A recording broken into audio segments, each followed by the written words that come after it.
Today we're here at Charlotte Motor Speedway for the Coca-Cola 600. You are covering your last Coca-Cola 600. Just kind of tell me a little bit about what's going through your mind. A little bit wistful. This has always been the biggest race of the year for PRN to cover, and I started co-anchoring this with Mark Garrow back in 1992, and so this will be the last one today. So a lot of memories rushing through my head. When I pulled up to the Speedway yesterday, I realized this would be my last Coke 600 weekend here. We'll race again in the fall for the Roval, but this has always been a landmark event, so it's going to be probably a little tough toward the end of this race today, realizing this is the last one. You talk about some of the memories of this race.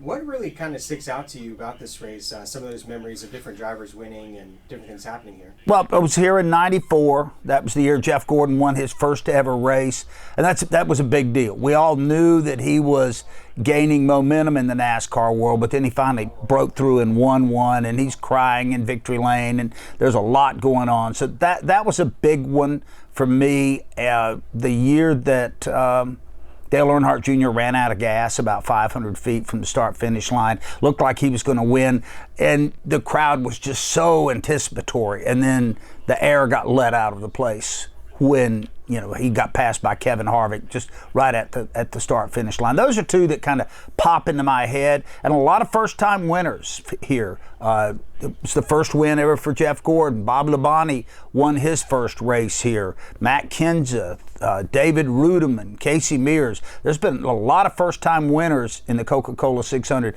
Kind of odd, with it being NASCAR's longest race, that we've had a swath of people getting their first victory. When you think about this race in particular, it is one of the marquee events of the NASCAR Cup Series schedule. Obviously, it has the military ties, and it's a staple of the Memorial Day weekend. It kind of seems like it's more than a race, but what would you say makes this race in particular so special? It is more than a race. It's Memorial Day weekend. NASCAR fans are uber patriotic, and they love the military. And the Speedway for decades has done a pre-race show that is very moving.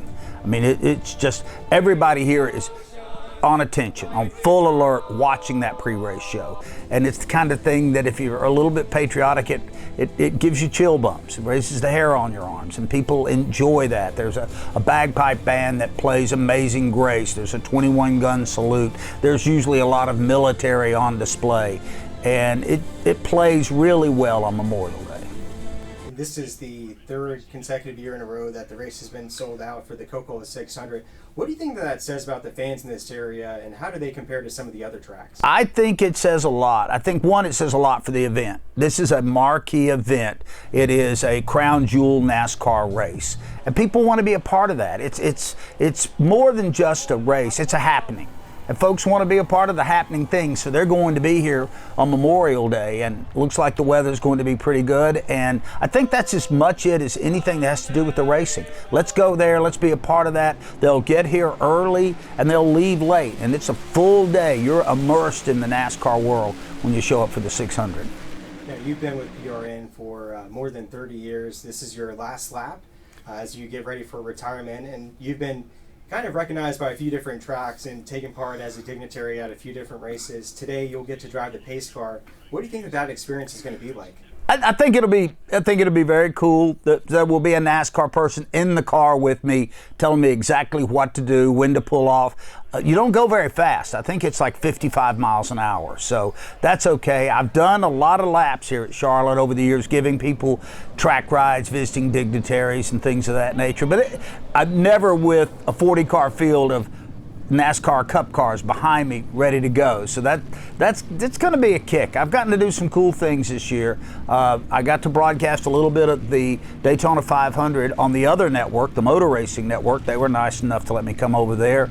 I gave the Start Your Engines command at Atlanta and waved a green flag at Bristol. So it's been a nice tribute in my last year of broadcasting. Any chance that you might get black flagged today, like Richard Petty a couple years ago? I know the King stayed out for extra laps. He didn't want to come in once they let him out there. No, I'm going to come in when they tell me to. Promise you that. Yeah, and as you kind of reflect on your career a little bit here, what really got your start in broadcasting? I always loved radio. I wanted to be a part of that from the time that I was a kid, listening to the Braves on the radio and hearing those announcers paint those pictures, and then listening to the people call the races. But I wanted to be on the radio. I have done small college football at Catawba College in Salisbury, high school football. I've done other sports. But at the time, if you wanted to go big time into radio, there were two sports in town. There was NASCAR racing and ACC sports, mainly basketball. And racing is where I drifted to, and that's how I got here. Majored in broadcasting at Appalachian State and learned a lot there. And then worked local radio for about a dozen years in Salisbury, North Carolina, and then got the opportunity to come here. We talked about some of your favorite moments for the Coca-Cola 600, but what are some of your other favorite racing memories at some of the other tracks? The year that Tony Stewart won the first Brickyard at the Indianapolis Motor Speedway. That was a kick because there were 200,000 people there. They all wanted Tony Stewart to win. And late in the race, you knew, okay, if he doesn't mess up, he's going to win. And you could hear the crowd buzzing and almost feel the energy in the place. Making that call, knowing how important that was. I didn't want to mess that up. So that was a super big call. I called Dale Earnhardt Jr.'s first win at Texas. Didn't realize at the time how big a deal that was going to be. But turns out, he's NASCAR Hall of Famer and he had a pretty good career. So those were good moments. The first ever Roval race here at Charlotte Motor Speedway on the road course ended with Jimmy Johnson and Martin Truex Jr. crashing each other out.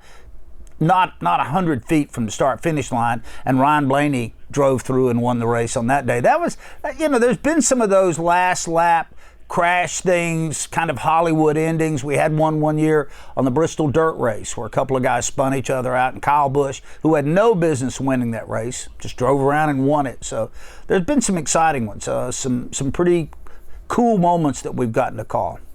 You mentioned Dale Earnhardt Jr. a little bit ago, and he was pretty instrumental in the whole process of helping racing return to North Wilkesboro Speedway. How special was that to see the All-Star race go back there? It's been a real kick. I spent a lot of time at North Wilkesboro back in the 80s and 90s watching races as a fan, doing some reporting. I never broadcast a race there. But to see that place come back from absolute desolation to what it is now, it's truly special, and it means as much for that community of Wilkes County and North and Wilkesboro proper as it does the race fans. But it's really it was almost a Woodstock feel the first year we went back there. The celebration aspect of it, the races, the two big races they've had there, they've been okay, but it doesn't matter. It's Wilkesboro. It looks great, and people are having a good time. Another old track, I should say, that has gotten some buzz here in North Carolina would be Rockingham Speedway. Would you like to see racing return there as well? I would like to see it. I think that's going to be a harder hill to climb because you've got to remember North Wilkesboro Speedway is owned by Speedway Motorsports. That's the Marcus Smith Group. So they already have it built in. Rockingham, North Carolina Motor Speedway is not owned by either NASCAR or Speedway Motorsports. So that's a big obstacle. And I don't think they have the community behind them as much as North Wilkesboro did, and they don't have champions. North Wilkesboro had two. They had Dale Earnhardt Jr. and Marcus Smith wanting to make that happen. And I think it'll be a lot tougher to get a race back at North Carolina Motor Speedway or Rockingham. You've been covering NASCAR for 36 years with your broadcasting career. What do you think is in the future for NASCAR? It's always going to have a place. It's always going to be a prominent sport. Probably a niche sport.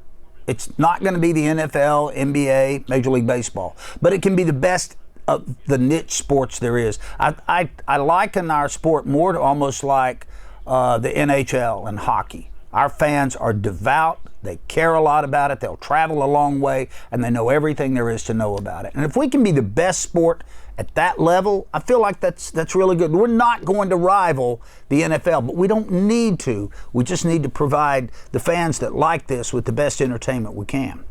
Now, a lot of racing fans know you for your voice with broadcasting with PRN. Take us a little bit behind the scenes. What goes into broadcasting a race? A lot. On a typical race day like this weekend here at Charlotte as we get ready for the 600, We will have, I believe, 7 people on the air, 3 pit reporters and 2 turn announcers, and myself and Mark Garrow in the booth. So that's 7. We have a race director, 8, 3 engineers, so that puts us at 11 folks, and some other people coordinating other activities around it. Usually when we travel about 15 people. Most other radio broadcasts for sports, 3. Maybe 2 analysts and possibly an engineer. So it's very complex. There's 2 of us in the booth. There are 2 turn announcers here at Charlotte stationed around to cover their part of the racetrack as the cars come by. When we go to a road course, we might have as many as 5 turn announcers. So it's a lot more complex, I think, than people think. Like everything is, when you consume it, whether it's a radio broadcast or a TV broadcast, it looks like, oh, that's easy. But behind the scenes, we're paddling hard like ducks. Any special plans for retirement? I want to travel this country. My wife and I want to go see some cool spots, especially out west. We kind of got our eyes on spending a lot of time maybe up in Montana and the Dakotas and Alaska and that part of the country that we've never been to. And she's kind of jokingly told me, we're not going anywhere where there's a racetrack. So that's a big part of it, and spending some time with my grandson that I don't get to see enough. And for you, as we mentioned before, you're advertising this as your final lap. As you kind of approach turn 3 and turn 4 as we go into the second half of the race season. I've never thought of it that way. That's good. Yeah. What is your final message to all the race fans? I'm glad you brought that up, Zach, because the race fans are the key part of this. Over and over again, I keep meeting fans that come up and say, hey, I've listened to you for 25 years. Me and my dad used to listen to you on the bass boat or driving down I-85 or wherever. And they've made this possible. They've been very supportive. NASCAR fans are extremely loyal. I think radio is more important to NASCAR than it is any other sport. We have a very large network. We have our own satellite channel. You can listen on the apps, and people do, because the races are long, and a lot of people can't go and sit in front of the television for 3.5 and 4 hours. But we can be a part of their day as it's moving along. So getting that gratifying nod from the race fans, that's been really special, and I've made a lot of good friends along the way. Most of the people I've worked with have been exemplary, and I've had a great experience doing this. I wouldn't trade it. I wouldn't trade the last 36 years for anything. Awesome. All right. Well, thanks so much for your time today, Doug. I appreciate it. My pleasure. Good luck with calling your final Coca-Cola 600. I'm looking forward to it. I hope it's a great one.